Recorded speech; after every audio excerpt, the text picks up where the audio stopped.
আসসালামু আলাইকুম, সবাই কেমন আছেন? আলহামদুলিল্লাহ আমি ভালো আছি। আজকে আবার আপনাদের মাঝে আমি নতুন একটা ভিডিও নিয়ে আসলাম। আমার সাথে আছে আমার খালাতো বোন বৃষ্টি। আমরা আজকে মূলত যাব আমার এক কাকার ছেলের নতুন বউ দেখতে, সেই জন্য বের হয়েছি। আমাদের বাড়ি থেকে অনেকটা যেতে হয়, মধ্যে মনে করেন অনেকগুলো জমি পার হয়ে যেতে হয়। আর এখানে যাওয়ার মতো কোনো রাস্তা নেই, আমাদের যেতে হবে ওই জমিগুলার পাশ দিয়ে। এই জন্য আমরা বের হয়েছি। এখানে বের হয়ে মনে করেন যে আমার মনটা অনেক ভালো হয়ে গেল।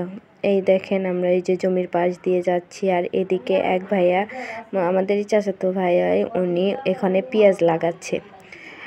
এখানে মনে করেন সব ধরনের সবজি আবাদ করা হয়। এখানে এসে দেখেন আমার ছেলে এই সরিষা ক্ষেতে সরিষা ফুল দেখে তো অনেক খুশি, বলতেছে আম্মু এগুলো উঠাবো। আমি বললাম বাবা না, তুমি নষ্ট করবা, তুমি সামনে হাঁটতে থাকো। এখানে দেখেন আমি, আমার বোন আর আমার মা আর আমার ছেলে আমরা বের হয়েছি যাওয়ার জন্য।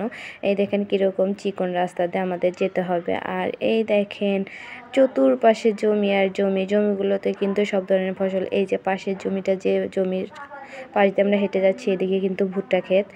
এই দুই পাশে ভুট্টা লাগাইছে, সামনে সরিষা ক্ষেত। এই জন্য বললাম যে চলো আমরা সামনে সরিষা ক্ষেতে পাশ দিয়ে যাই, দেখতে কিন্তু অনেক ভাল লাগতেছে। এই যে আমরা চলে আসছি সরিষা ক্ষেতের কাছে। দেখেন কত সুন্দর ফুলগুলো হয়েছে সরিষা ক্ষেতের। এখানে দেখে এই আজকে বিকালে বের হয়ে আমার মনটা অনেক ভালো হয়ে গেছে। দেখেন বৃষ্টি বলতেছে আপু এই ফুলগুলো উঠাই।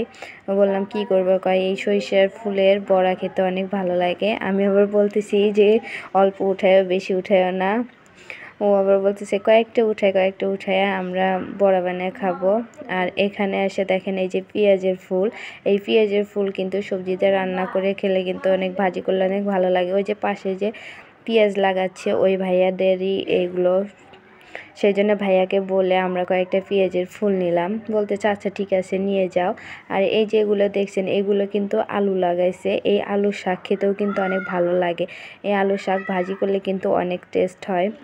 আর এই যে মূলত সেই বাড়ির পাশে আমরা চলে আসছি, এখন এই বাড়িতে যাব। কিন্তু এই বাড়িতে যাওয়ার আগেই আমার কাকা দেখি এই পাশে রসুন লাগাইছে। রসুনের ক্ষেত দেখে বৃষ্টিকে বললাম, বৃষ্টি এই কিছু রসুনের পাতা নাও, এই রসুনের পাতা দিয়ে শুকনো মরিচ দিয়ে ভাত মাখালে এই শীতের মধ্যে কিন্তু খুব ভালো লাগে।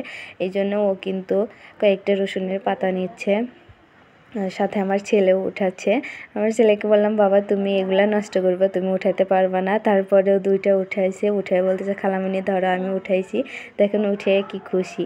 এই যে মূলত চলে আসলাম এই বাড়িটা কিন্তু একদম মাঝখানে, চতুর্দিকে জমি আর জমি, মাঝখানে বাড়িটার পাশে দেখেন কত সুন্দর বাড়িটার বারান্দার পাশে বসার মতো একটা মাচাল ফেলছে। এখানে বসে কিন্তু মনটা ভালো হয়ে যায়।